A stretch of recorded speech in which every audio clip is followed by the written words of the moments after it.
Bonjour tout le monde, bonjour à toutes et à tous.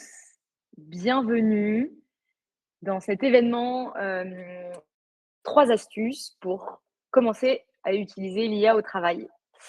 Je suis ravie d'être avec vous aujourd'hui. Je suis Chloé Hermary, la fondatrice et CEO, d'Adatech School. Je vous en dirai, juste quelques mots après et puis je vous présente aussi Rodrigo, qui est avec moi, Bonjour tout le qui est, monde.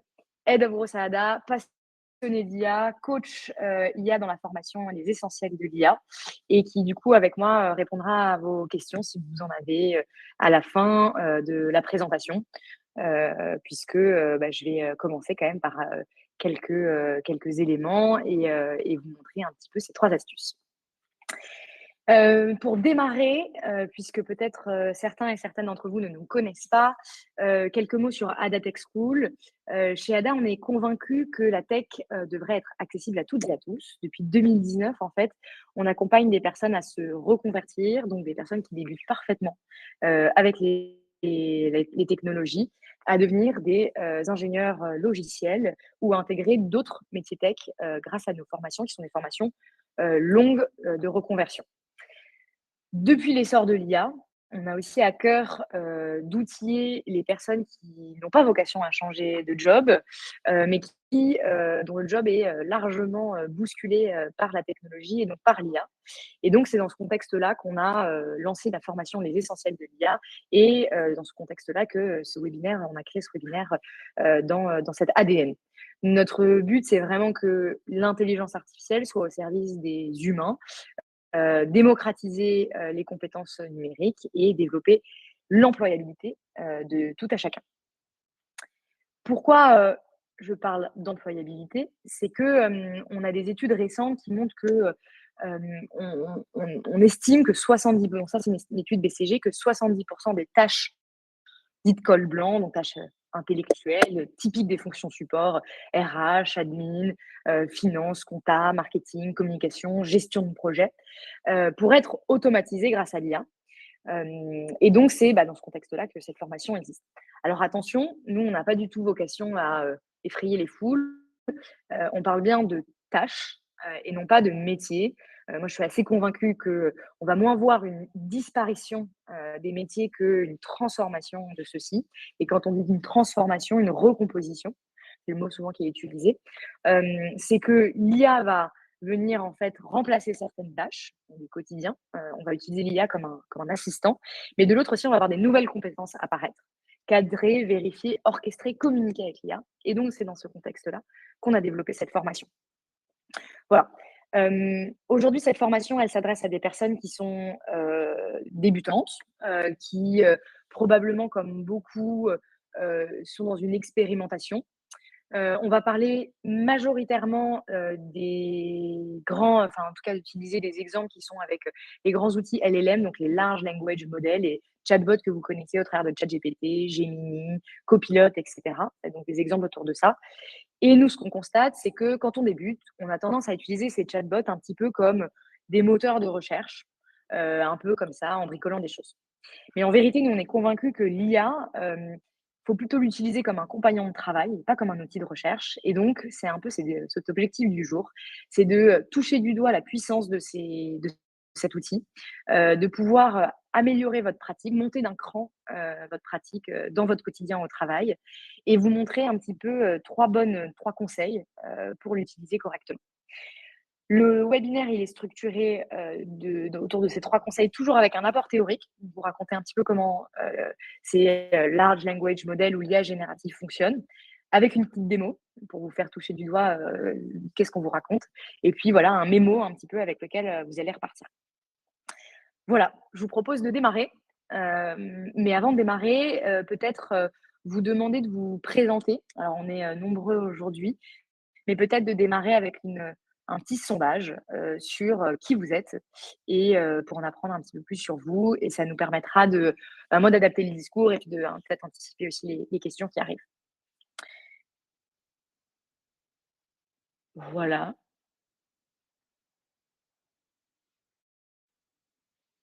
Est-ce que tout le monde a rempli son petit questionnaire? Je pense qu'on va être bon. Alors, Démarrons avec la première. Ah, moi j'ai le deuxième vote qui arrive. Voilà. Démarrons du coup avec, la première bonne pratique qui est sur, notre recommandation de donner un maximum de contexte à l'IA. Alors pourquoi on parle de donner du contexte à l'IA? En fait, pour comprendre cette pratique, il faut savoir comment fonctionne l'intelligence artificielle générative. Les modèles que sont ChatGPT et cetera, sont des modèles qu'on dit des modèles probabilistiques. Ils ne comprennent pas ce que vous dites, ils le prédisent à partir d'une probabilité linguistique. C'est-à-dire que quand vous dites la réunion est, il estime en lisant et avec toute sa base de données qu'il engrange d'internet et cetera, qu'il y a 70% de chances que ce soit elle est finie, 15% de chances qu'elle soit prévue et cetera. Si votre contexte est pauvre, dans le cas, là de la réunion est, il va deviner du coup à partir d'exemples moyens, il va vous donner une réponse la plus, générique possible. Mais dès lors que vous allez ajouter des éléments de contexte, par exemple, la réunion était horriblement longue, heureusement qu'elle ait probablement beaucoup plus de chances que ce soit fini. Il va réduire l'incertitude statistique du mot qu'il va trouver, pour après et donc il va vous construire progressivement un texte qui est de plus en plus adapté et de plus en plus exploitable. Je vous montre dans une démo, comment en fait, ce contexte-là va, bien montrer que l'IA va produire des réponses de plus en plus pertinentes. Alors dans les démos, je vous montre on va faire cette démo en 3 phases. Hop, tac, voilà. Bon, je ne sais pas si vous êtes, on va plutôt utiliser ChatGPT, sauf à un moment, du webinar, donc voilà, je ne sais pas si vous êtes, familier avec l'interface. Là, c'est une interface, gratuite que tout le monde peut utiliser et je vais faire une demande à ChatGPT dans, cette petite, box toute simple, de son interface. Ma requête, ça va être de lui demander je ne vais pas, vous les écrire, je vais vous les copier-coller à côté, sinon vous allez me voir, taper avec des erreurs. De demander du coup à ChatGPT de me faire un plan de séminaire interne. Voilà. Peu de contexte, voilà, je vais lui demander quelque chose. Alors qu'est-ce que ChatGPT me dit? Un exemple de séminaire, voilà, il avait un peu conscience que quand même les séminaires, c'est la cohésion des équipes.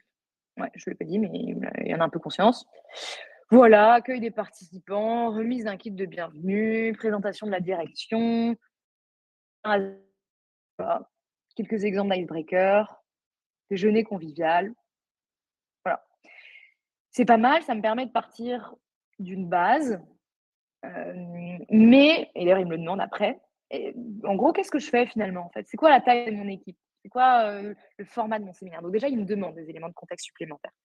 Mais ce qui est intéressant, c'est qu'avec du coup cette requête qui est un peu, basique, générique, il va me répondre une requête basique qui pourrait, si vous tapiez sur Google, exemple de séminaire, vous trouveriez, des templates, des images et cetera comme ça. Donc pas particulièrement, voilà, précis, quand on utilise l'IA comme ça, on se dit franchement, sympa mais pas waouh. Maintenant, hop, si je vous présente, cet exemple, de séminaire où là, je vais lui donner un petit peu plus d'éléments de contexte, donc de donner des personnes, un lieu, une cohésion d'équipe et cetera.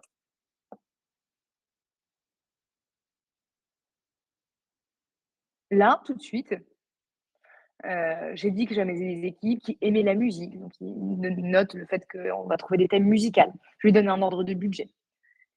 Tout de suite et vous voyez même sa réponse est élaborée d'une manière beaucoup plus précise, beaucoup plus importante, intéressante. Il va, me donner des domaines et cetera, me donner un thème de séminaire, un budget. Il va me trouver, des lieux à côté de Paris. Il va me décliner tout ça, avec, du coup des éléments que je lui ai donnés. Et là tout de suite, sa proposition, me découper le budget et cetera. Et là, tout de suite, sa proposition va dire que moi, si je me retrouve dans ce projet-là, bah, je commence aussi à avoir beaucoup plus d'éléments pour interagir avec, l'IA et trouver des réponses, voilà, lui demander des idées, retravailler dessus et cetera. Donc là, on voit tout de suite que la partie contexte permet d'avoir des réponses beaucoup plus précises et donc cette importance. Je vous montre un dernier exemple qui est vraiment, hop, très lié aussi au contexte. Je vais vous montrer, moi j'ai un abonnement payant à ChatGPT, qui fait que ChatGPT engrange un certain nombre d'informations sur, ce qu'est Adatech School et comment je travaille. Je vous montre la même chose, un autre exemple sur l'idée du contexte et de l'IA. Vous êtes du coup dans mon interface là personnelle, je suis connectée et cetera. Bon, l'interface, ne change pas grand chose. Je suis dans un chat éphémère, ça permet, que sa mémoire reste un petit peu, neutre et je lui demande de me faire un plan de travail interne. Là, je suis revenue au prompt sans beaucoup de contexte, hein, parce que, en fait, ce qu'il faut savoir, c'est que je parle tellement avec, ChatGPT au quotidien et cetera. Je fais tellement de projets qu'il a énormément de contexte déjà sur Ada. Donc là, il sait, je parle d'Adatech School, il sait qu'on arrive à la fin de l'année, il connaît mon équipe. Il va il connaît mon équipe, il va me les me proposer et cetera. Il va me proposer aussi des, éléments autour, d'éléments, voilà, évidemment de, pédagogie, d'impact. Il va me parler de notre formation IA et cetera. Et il va me proposer quelque chose de, forcément, encore plus pertinent et activable pour moi. Voilà du coup sur, l'élément de contexte. Hop, et du coup de ces prompts, on appelle ça comme ça, de ces requêtes qu'on fait qui sont, qui permettent de demander à l'intelligence artificielle quelque chose où en fait assez naturellement elle va le faire et elle va le faire avec beaucoup plus de qualité. Donc en fait, on sort vraiment de cette idée, voilà, d'une mauvaise recherche internet à, elle va vous produire de l'intelligence et des idées pour vous. On appelle ça en fait prompter avec l'intelligence artificielle quand on fait des requêtes qui sont bien formulées, bien adaptées. Il y a une méthode qui est toute simple, qui s'appelle la méthode RACE, qui est connue, pour, beaucoup, qui permet d'affecter à l'IA un rôle, elle va se mettre dans la peau de quelqu'un, une action, donc là, c'était faire un plan de séminaire et dans RACE, il y a le C, c'est le contexte et là, c'est vraiment lui donner tout ce que vous voulez faire, vos objectifs, vos, problématiques du moment et cetera et même lui donner un exemple. Vous pourriez vous lui donner un exemple d'ancien plan de séminaire que vous avez fait et là, elle vous fera vraiment un truc, un petit bijou qui sera quasiment activable immédiatement. Donc voilà, premier élément important, ça peut paraître bateau si vous êtes déjà utilisateur, mais ça permet vraiment de se dire que l'IA, elle n'est pas, voilà, elle est pas intuitive, elle est contextuelle et que dès lors que vous lui affectez un rôle clair, une mission bien définie et un maximum de contexte, la magie opère. Et là, elle peut vous donner des choses avec lesquelles vous pouvez construire des choses de qualité. C'est un peu ce qu'on peut entendre de temps en temps avec l'IA. Franchement, c'est un peu bateau ce qu'elle m'a sorti. On sort de cette idée bateau. Deuxième bonne pratique, c'est la manière de s'adresser à l'IA. Ce n'est pas à nouveau un moteur de recherche comme Google, on ne va pas s'adresser de la même manière à l'IA que quand on formule une requête sur Google. Qu'est-ce que ça veut dire? Pourquoi on dit ça? L'idée, c'est de s'adresser à l'IA comme un assistant. D'où ça vient? C'est en fait le mode de fonctionnement des intelligences artificielles génératives qui viennent depuis une rupture technologique qui a permis leur essor, qui a permis en fait la pertinence des modèles. Le premier, ça a été ChatGPT, du coup en 2017, qui se sont bâtis sur un modèle de transformer. Qu'est-ce que c'est ce modèle? En fait, c'est d'une certaine manière une capacité de l'intelligence artificielle générative qui n'est pas d'indexer, de lire mot à mot, mais en fait, comme un chef d'orchestre, non seulement d'écouter la note musicale d'un mot, mais aussi la cohérence de ces mots ensemble, on va dire l'harmonie de ces notes musicales ensemble. Hem, Qu'est-ce que ça veut dire? C'est que quand vous allez utiliser un texte, la manière de le dire, de l'écrire et cetera, l'IA va dessiner du sens, va savoir en comprendre un ton, une forme de nuance et cetera. Et donc, au même titre que ce que vous parleriez à un collègue, l'idée, c'est pas seulement de lui parler comme à une machine, mais c'est de lui parler comme à un collègue, parce que l'IA va déduire du sens et justement par rapport à ça, pourra vous aider beaucoup plus au quotidien. C'est un petit peu lié au contexte, mais c'est l'idée que, dans ce contexte-là, plus vous allez lui parler de manière naturelle, on appelle ça NLP, Natural Language Processing, plus l'IA, va être performante et vous allez pouvoir, décupler ses capacités. Le petit La petite démo que je vous propose, c'est donc je vais réouvrir ChatGPT. Moi, j'ai des très mauvaises pratiques. Je fais mes to-do à la main, dans un carnet. Voilà, donc j'ai une to-do à côté de moi dans un carnet. Ce que je vais faire, c'est que je vais prendre en photo cette to-do. Hop, je vais l'updater sur ChatGPT. Hop,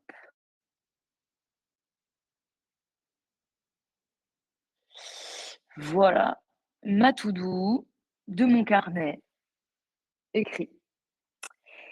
Et je vais demander à ChatGPT, j'ai un peu la flemme, j'aimerais bien la synthétiser, j'aimerais bien que, voilà, qu'il m'aide à organiser, ce que je viens d'écrire un peu à la volée dans des réunions, en jetant mes idées. Le fait que voilà, il m'aide à y voir plus clair en classant ses tâches selon leur niveau de priorité, en me proposant un plan d'action, en fait, en m'aidant à réorganiser un peu avec intelligence ce que je me suis dit entre, on va le regarder, mais je vous la montre, relancer Marine, pour un truc RH, finir mes slides pour ma réu de vendredi, regarder l'outil l'IA dont Paul arrête pas de me parler, mettre à jour un tableau de suivi de budget du Q4, préparer le mail client, call avec le fournisseur qui est pas encore calé, un brainstorm sur un sujet de newsletter, de novembre, un doc de carte à cadrage sur la formation IA que je dois relire, retrouver le lien Notion avec un template, planifier un déj avec Hugo, est-ce important? Et faire un post LinkedIn avant jeudi. Hop, je lui dis ça et je lui dis franchement, hop, fais-le pour moi, hop, reclassifie et donne-moi un petit peu justement d'intelligence. Vous voyez, c'est en fait, ce qui est incroyable, c'est que là, j'ai mis important, point d'interrogation, j'ai mis la notion de jour, et cetera. Et là, immédiatement, elle sait me dire en fait que quand je mets une slide pour vendredi, quand je demande ce slide pour vendredi, c'est pour demain. Un mail à une compagnie, un client, on sait que c'est urgent, il y a le 7. Faire un post LinkedIn avant jeudi, bah voilà, mais jeudi, là, elle me dit: «Magne-toi». Important, relancer Marie pour le truc RH, et cetera. Donc ça, il arrive à vraiment déduire, en fait, de cette intelligence et de ces éléments de contexte, le fait que, bah, voilà, va falloir que, j'ai des urgences, je prépare les prochains livrables et il me le donne. Il me le donne en étapes. Il m'aide à organiser, il me libère de la charge mentale et je lui ai demandé de reformuler mes tâches. Alors moi, j'adore faire ça parce que je manage des personnes sur lesquelles j'ai trop très souvent des demandes, dire qui est de formuler, sous forme d'objectifs. C'est toujours beaucoup plus reposant pour le cerveau d'avoir des objectifs plutôt que des to do. Et là, hop, il me reforme tout son objectif avec des verbes d'action, il me les priorise et là, magique, il peut me proposer même de voilà, de me faire une to-do list dans mon outil que j'utilise, Notion, Trello, Excel. Donc là, ce qu'on voit, c'est cette idée que, vraiment, en fait, c'est, plus que, un moteur de recherche, l'IA a cette capacité de synthétiser de l'information. On peut lui faire digérer, résumer, prioriser, extraire des points clés. Elle a cette sensibilité à comprendre ce qui, dans vos mots, votre vocabulaire et votre formulation a de l'importance. Elle peut vous aider à reformuler de manière plus claire. C'est vrai aussi, du coup, entre les équipes. Si vous devez partager cette to-do list à un manager, la réorganiser, si on vous demande dans votre one-one qu'est-ce que vous devez faire dans votre semaine prochaine, et puis vous aider à planifier, transformer des idées en plan d'action, et donc vous aider à structurer les choses étape par étape. C'est vraiment cette idée justement à nouveau de compagnon. Elle vous copilote avec vous. C'est pas un gadget. Elle vous permet de vous libérer d'une forme de charge mentale et de gagner du temps sur même votre organisation personnelle. Première bonne pratique, le contexte. Deuxième bonne pratique, dépasser cette idée de, voilà, de moteur de recherche, mais formuler des demandes qui sont quasiment humaines, hein, proches de votre langage du quotidien, pour pouvoir aller chercher de nouveaux types d'actions. Et puis, bonne pratique numéro 3, c'est utiliser l'IA avec un esprit critique. Alors peut-être que beaucoup, d'entre vous là, ont entendu ou pensent aussi en disant: «Franchement, moi je trouve ça un peu bof» et puis surtout, l'IA c'est un peu, la fin, de, réfléchir par soi-même. Et puis moi c'est quelque chose aussi dans lequel je suis assez convaincue aussi pour les jeunes, au collège et cetera, à l'école. Voilà, l'IA doit pas, amener, l'arrêt du cerveau et le fait d'arrêter de faire fonctionner notre cerveau. L'apport théorique que je veux apporter ici, c'est que, en fait, effectivement, il faut qu'on conserve absolument et à tout prix cet esprit critique sur ce qu'on demande de faire à l'IA et ce qu'on en fait.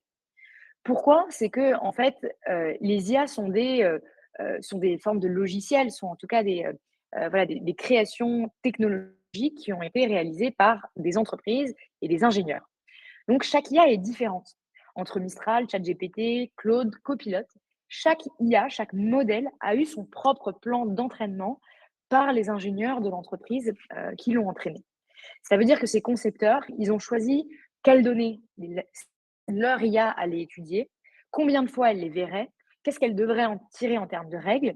Et c'est ce qu'on appelle la pondération. C'est le fait de donner de l'importance à certaines données, à certaines sources, plus ou moins importantes les unes par rapport aux autres.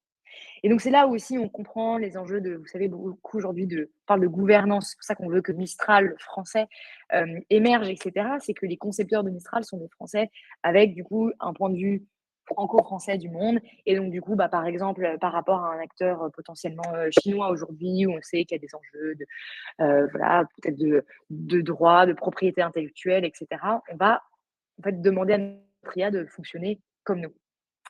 Et donc, ce qui est vrai, c'est qu'il faut se dire que ces IA, elles sont subjectives, en fait. L'IA n'est pas objective, l'IA n'a pas raison à tous les coups. Et donc, du coup, il y a des risques aussi de biais et d'hallucinations sur l'IA. Et donc, il faut garder un œil critique. Au même titre que le web n'est pas neutre quand vous faites une recherche, hein. C'est évidemment pondéré par le SEO, les structures qui ont investi dans une visibilité de marque en ligne, etc. L'IA n'est pas neutre, elle est super pour reformuler, résumer, mais pas forcément pour représenter toute la réalité. Et donc, il faut garder cette posture critique et ne pas tout prendre pour argent comptant. Je vous propose un petit test qui est du coup, dès lors qu'on utilise l'IA pour des recherches de data, etc. Et c'est là où je vous propose de regarder ce que nous sort hop, hop, un chat GPT et un Mistral, voilà, sur un même prompt. Alors, je vous propose un prompt sur du coup de la donnée. Je vais lui demander de me raconter des trucs sur Adatech School. Hop. À ChatGPT d'abord, donc lui demander la date, le lieu de création d'Adatech School, sa dernière levée de fonds, le nom de son fondateur, le nombre d'employés, où se situe ses campus et le nombre d'étudiants formés. Qu'est-ce que me dit ChatGPT? Donc, avec ses sources, avec sa manière de réfléchir, etc. Et on va voir un petit peu les différences. Bon, il me l'organise en tableau. Il a beaucoup de sources, donc maintenant les IA sourcent énormément ce qu'elle vous dit, donc c'est important. Il source beaucoup de notre site internet, d'Infonet, de Papers, de Société Tech, etc. Il me dit que Ada a été créée en janvier 2019, qu'elle a été créée par Chloé Hermary, que son siège est à Paris, qu'elle a bien 3 campus, que le montant en publicité est de 3 millions d'euros, levé en 2021. Que, voilà, on est entre 10 et 19 salariés. Il arrive un peu à me nuancer quand même ce qu'il me dit. Et il me sort, voilà, un certain nombre. Parfois, il me dit qu'il n'est pas tout à fait sûr de ses sources, une bonne chose. Et voilà, autre donnée utile. Je vous propose de faire la même recherche sur Mistral et voir ce qu'ils m'ont dit et aussi, du coup, ses sources, sa manière, de présenter une recherche, avec des datas. Mistral est un petit peu plus lent.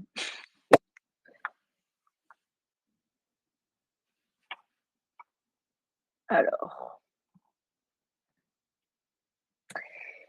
date et lieu de création, donc janvier 2019 à Paris, 1er octobre, ça ils sont plutôt alignés. Chloé Marie, levée de fonds. Alors j'ai fait le test, tout à l'heure, il avait pas la même date. Aligné, 15 salariés, quarantaine d'encadrants, 10 et 19, 37 employés, donc ça dépend des sources. Il m'a bien sorti mes 3 campus, 350 apprenants, 100 apprenants en formation, donc 450 apprenants, ou en formation, il ne sait pas vraiment, 350. Bon, évidemment, après, on sait, les sources sont les sources, les dates, etc. Et là, voilà, si tu veux un détail supplémentaire sur un point précis, qu'est-ce qu'il me dit de l'autre côté? Je peux vérifier les données, etc. Donc, ici, il n'y a pas trop d'informations totalement discordantes. Parfois, vous allez pouvoir en trouver des totalement discordantes. Ce qu'on peut voir, c'est qu'ici, des sources différentes, sa manière de proposer aussi une solution est un petit peu différente. Et donc, hop, attendez, je vais arrêter. Voilà. Et donc, sa manière de vous répondre va être un petit peu différente. Tout ça pour vous dire que voilà, l'IA n'est pas si objective que ça. Elle a tendance à dire les choses avec énormément d'assertivité. Faut imaginer, c'est Marjolaine Grondin, une ambassadrice IA que j'aime beaucoup, qui dit que l'IA, c'est comme une bonne élève qui, n'ose pas vous dire, qu'elle a pas la réponse, ou qu'elle va vous donner une mauvaise réponse, mais qui va donner la bonne réponse avec le sourire et cetera. C'est vraiment ça l'IA. Elle va vous donner la réponse qui lui semble la plus probable avec de l'assertivité et donc c'est important de garder en tête, un réflexe quand même qui est de garder cet esprit critique, recouper les infos, cross-checker les infos avec des IA ou avec, aussi, l'humain ou avec aussi Google, de temps en temps. Vous verrez voilà que, il faut sourcer ça et ne partez pas, billes en tête. Vous pouvez aussi demander aux IA, et c'était la suggestion de ChatGPT: «D'où te vient cette information? Sur quoi si tu te bases?» Challenger leurs informations. Vous verrez que parfois elles te diront: «Vous avez tout à fait raison, ce n'était pas du tout ça». Donc vraiment, mettre ces lunettes, d'œil critique. L'IA ne doit jamais, remplacer votre jugement, critique. Elle vous complète, elle vous aide, dans votre quotidien. Mais à la fin des fins, le super pouvoir derrière l'IA, c'est votre esprit critique. C'est vous et c'est vous qui décidez. Voilà, pour du coup ces 3 bonnes pratiques, IA et conseils. Donner un maximum de contexte. Ne l'utilisez pas seulement comme un moteur de recherche, mais plutôt comme un compagnon de travail, dans laquelle vous allez, briefer l'IA comme, un assistant, comme un stagiaire, comme un compagnon, je ne sais pas, comme vous voulez. Et ensuite, toujours, gardez votre esprit critique, pensez à valider vos sources, pensez à regarder qu'ils sortent ne faites pas des copier-coller bêtes et méchants, de l'IA. Et c'est aussi ce qui rendra que le travail qui va sortir d'une IA, ça sera le vôtre et pas, un copier-coller, bête et méchant. Donc voilà, les bénéfices, c'est que du coup, vous aurez des résultats qui seront beaucoup plus intéressants, qui vont vous amener aussi à réfléchir, hein. L'idée, c'est pas de tuer la pensée critique et de tuer la réflexion, mais c'est plutôt d'avoir un sparring partner avec lequel réfléchir.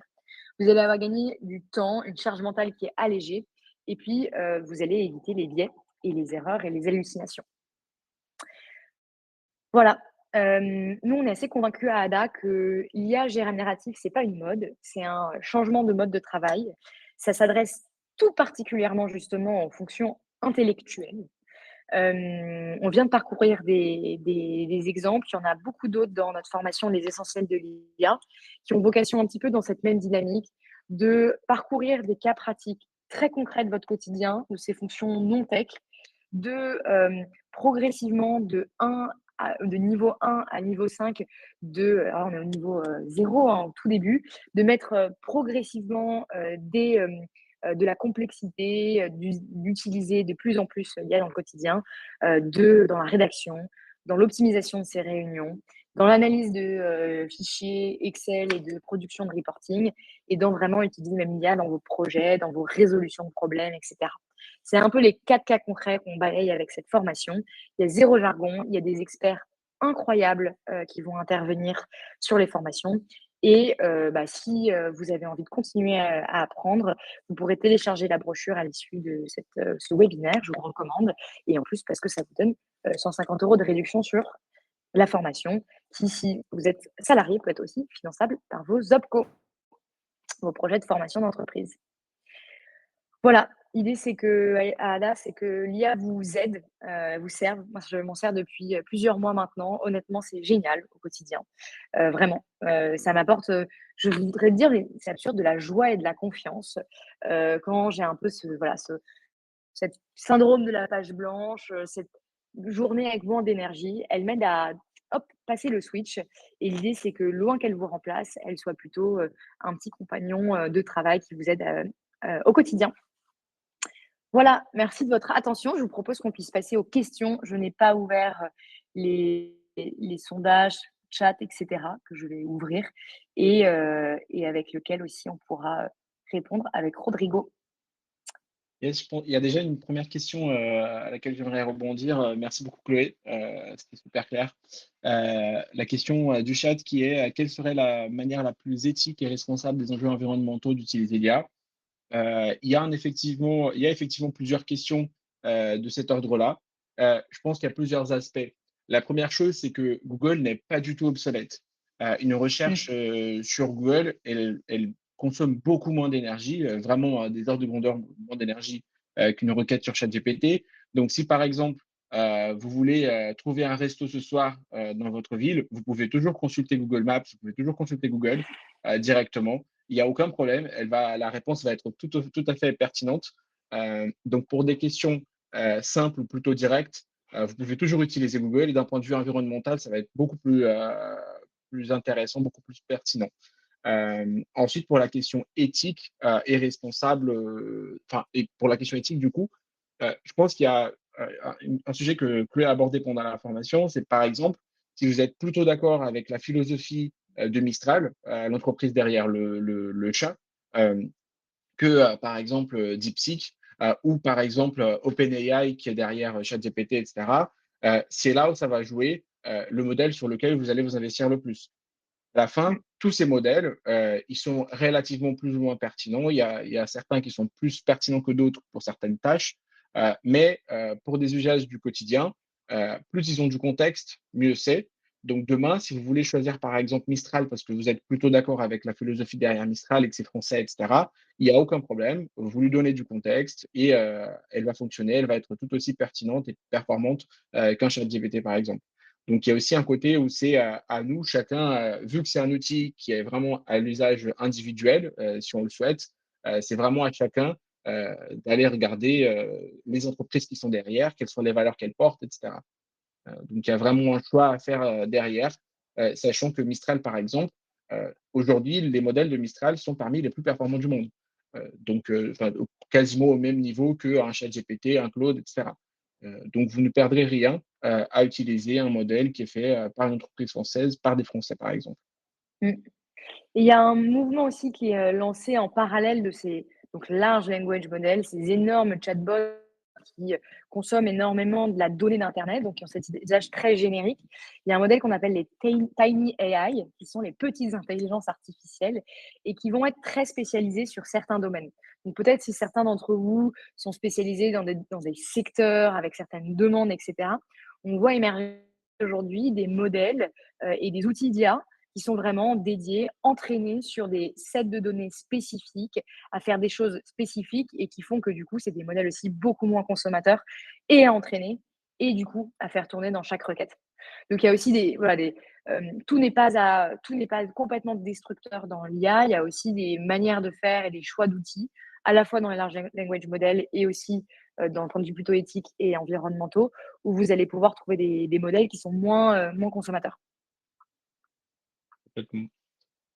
Une question par rapport à la gestion de la confidentialité. Merci Léla pour la question. Mm. Euh, c'est une question hyper importante. Nous, on travaille et avec des individus et avec des entreprises sur ce sujet-là. Et en fait, il y a plusieurs réponses possibles. La première, c'est que pour les plus grosses entreprises, ce qu'elles font, c'est qu'elles ont des contrats directement avec ces entreprises. Donc, il y a ChatGPT Business, par exemple, Cloud Business, etc. Et Microsoft Copilot, il y a aussi cette possibilité. Et ce qui va se passer, c'est que les données de l'entreprise ne seront pas utilisées pour entraîner les modèles. Donc, le modèle, il va être le même modèle que n'importe qui pourrait l'utiliser, mais les données propriétaires de l'entreprise seront vraiment retenues au sein de l'entreprise et ne seront pas utilisées pour l'entraînement du modèle public. Souvent, les grosses entreprises utilisent cette option qui permet du coup de gérer toutes les questions de confidentialité. Maintenant, si vous n'êtes pas une grosse société ou que vous êtes, par exemple, à votre compte, etc., ce que vous pouvez faire, il y a des petites astuces, par exemple, euh, il y a dans la formation, par exemple, on gère ce cas de figure. Imaginez que vous voulez faire un rapport sur une analyse, une évaluation de performance de vos employés et que vous, du coup, vous voulez charger le rapport dans ChatGPT pour faire l'analyse. Ce que vous pouvez faire, par exemple, c'est simplement attribuer des identifiants aux personnes, aux employés, au lieu de donner nom, prénom et d'autres informations personnelles, vous attribuez des identifiants et en fait, vous chargez un tableau avec des identifiants au lieu d'avoir des données personnelles.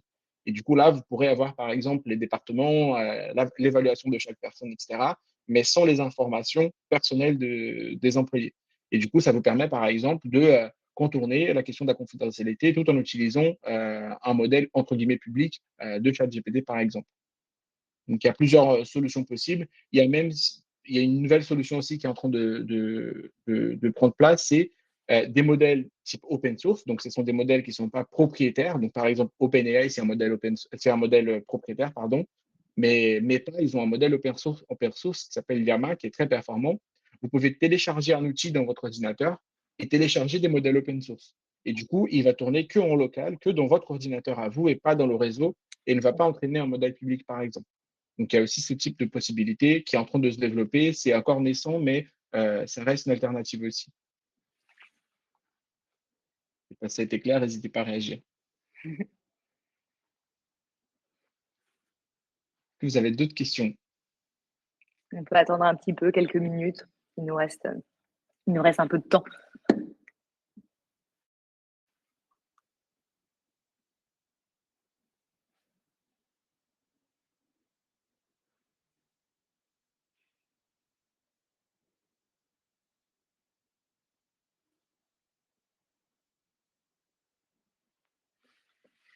S'il n'y a pas plus de questions, après on peut laisser un petit peu, peut-être les. Mais je ne vois personne taper.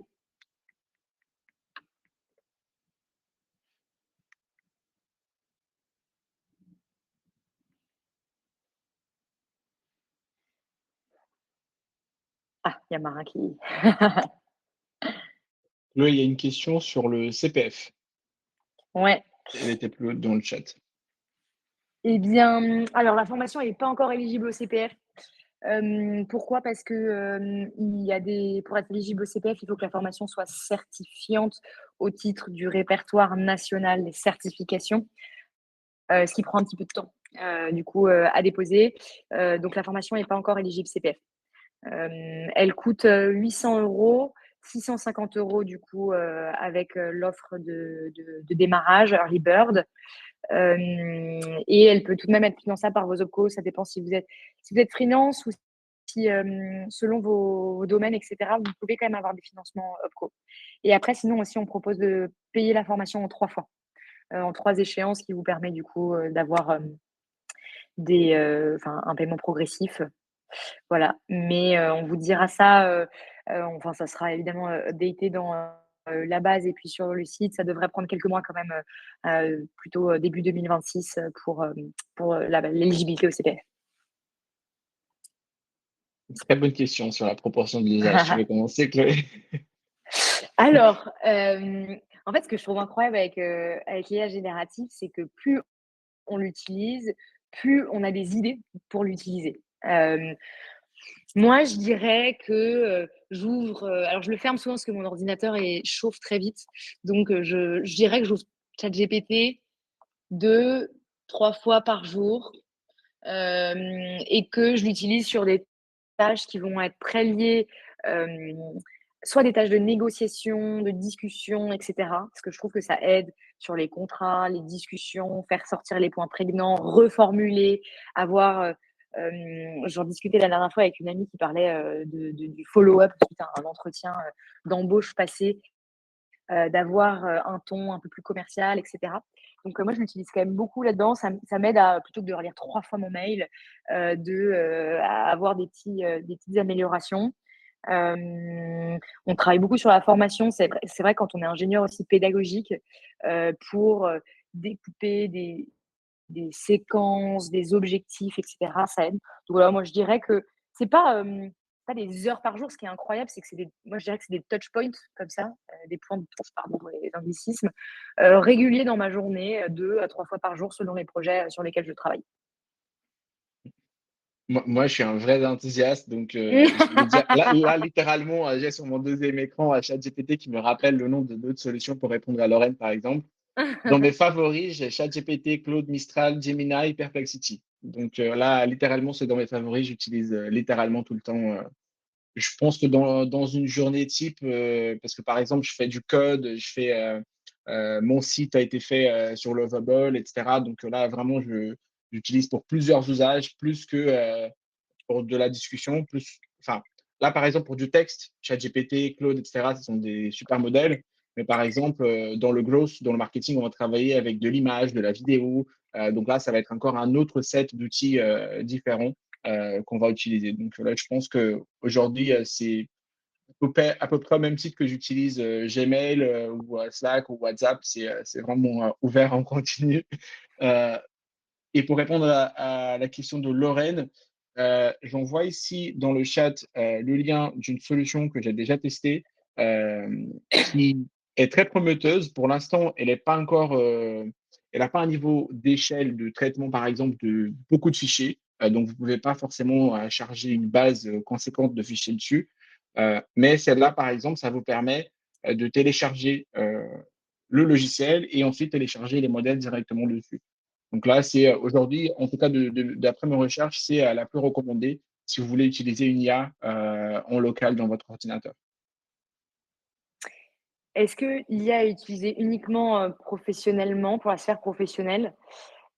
Hem, alors moi, je l'ai utilisé récemment pour 2 cas personnels. Après le Rodrigo, je sais que c'est pas le cas évidemment, mais moi, je vous donne des exemples. Comme vous comprendrez, Rodrigo est le plus enthousiaste, de nous 2. Moi, je l'ai utilisé, dans un cas de contrat de location de maison de vacances où en fait, il est long, on est un peu pénible, on se dit qu'on va le lire et cetera et on a envie de voir un peu, les éléments, importants, s'il y a pas des trucs un peu bizarres dans le contrat, donc ça, c'est pas mal. Et sinon, je l'ai utilisé aussi dans le cadre des vacances sur les trajets. Comment je peux aller j'avais un truc, des correspondances et cetera et une optimisation de trajet. Quels étaient les trajets qui s'offraient à moi? C'était multimodal, donc je voulais du bateau, du train, du machin et cetera. Avec des analyses de budget, de machin et cetera et c'est plutôt que de faire, le site de la SNCF, le site de machin et cetera, voir et cetera. Il m'a fait mes propres trajets, il m'a fait plusieurs propositions de trajets et je l'ai construit à partir de ça. Donc voilà, 2 exemples un peu de vacances, où, l'IA m'a aidée. Moi, j'ai un cas qui a été assez, enfin, à prendre avec des pincettes, à faire attention parce que justement, c'est un cas qui est délicat. Mais par exemple, moi, j'ai habité au Brésil pendant des années, entre 2020 et 2024 et j'avais des déclarations d'impôts à faire entre les 2 pays. C'est-à-dire que, je devais faire de la conciliation. J'ai pris ma déclaration d'impôt au Brésil, j'ai pris les formulaires français pour faire l'équivalence de la déclaration en France et j'ai demandé à ChatGPT de me faire l'équivalence selon les typologies d'investissement, de revenus, des dépenses, etc. Et ça, je l'ai fait avec le support enfin, je l'ai fait valider par mon comptable et avec le service d'impôt français. Et, euh, et mon comptable et le service d'impôt, ils étaient complètement bluffés par par à quel point l'IA était précise dans la classification. Donc là, par exemple, j'aurais été incapable de le faire moi-même parce que j'ai pas des connaissances dessus. Mais pour un cas qui est quand même très spécifique, très poussé, mais qui du coup reste à faire avec attention parce que si je commets des erreurs, je vais pas dire aux impôts ah bah c'était l'IA, je suis désolé. Donc voilà, c'est un cas auquel ça m'a servi énormément quand même. La question de la propriété intellectuelle et à quel point est-elle régulée? Ça, c'est un point très, très important, très discuté récemment, surtout récemment. En Europe, tout comme on a eu le RGPD il y a quelques années, l'année dernière, on a implémenté le AI Act. Donc, je vous invite vraiment à vous y intéresser. En gros, c'est la réglementation européenne qui est censée réguler justement tout ce qui touche à la propriété intellectuelle, au stockage de données des modèles qui sont du coup utilisés pour entraîner les modèles des différentes IA, etc. Et c'est une réglementation qui est en train d'être implémentée au fur et à mesure. Donc, en gros, il y a un premier niveau en 2024, 24, oui. Cette année, il y a un deuxième niveau d'implémentation, il y a une deuxième échéance. Et l'année prochaine, c'est la plus grosse échéance pour tout ce qui est modèle à usage individuel. En gros, je ne vais pas rentrer dans le détail parce que c'est un texte qui est assez long et une implémentation qui est assez complexe. Mais dans tous les cas, ce qui va vraiment toucher à l'usage des articles, des journaux, des médias, etc., par des modèles, ChatGPT, Claude et tout ça, la plus grosse échéance, c'est l'année prochaine. Donc, il y a l'AI Act, il est en cours d'implémentation, il est déjà valable sur plusieurs aspects légaux et de propriété de données, propriété intellectuelle, etc. Voilà. Et a priori, en France, c'est la CNIL, le même organisme qui gère le RGPD, qui va se charger justement de l'implémentation de l'AI Act en France.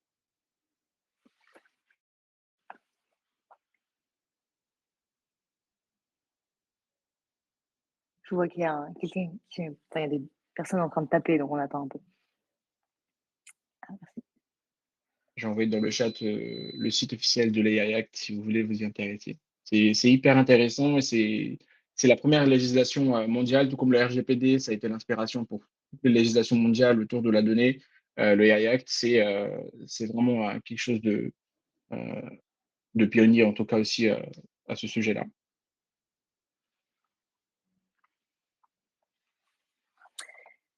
Il est 46. Je vois pas d'autres questions. On peut attendre une petite minute, quand même s'il y en a une dernière, s'il y en a une dernière. Mais en tout cas, je vous remercie enfin, on vous remercie pour votre attention, vos questions, et ces échanges. On espère que j'ai vu dans le questionnaire, que, vous étiez nombreux à débuter plutôt, et donc on espère que voilà, ça vous a, donné des éléments un petit peu de repères pour démarrer avec des bonnes pratiques et ça vous a donné aussi envie, de, pousser plus loin, tout ça. On est, à dispo avec, Adatech School pour, justement vous aiguiller dans ces projets, vous parler de la formation et cetera ou de vos objectifs. Il faut savoir que dans cette formation, c'est pas noté, mais, je vous présentais Rodrigo en tant que coach IA. Cette formation, dans, son prix, ça intègre 3 séances de coaching, en petits groupes, donc 3 personnes avec, notamment, Rodrigo comme coach, pour justement les mises en place, les tests et cetera. Donc l'idée, c'est vraiment dans quelque chose d'accompagné, sur du cas concret, en fonction de vos besoins et voilà et que ça soit une IA au service de l'humain, pas, juste, des outils qui tournent dans tous les sens. Voilà, merci Merci beaucoup tout beaucoup. le monde, c'était un grand Ouais, plaisir. merci beaucoup. Passez une très belle journée et puis à bientôt.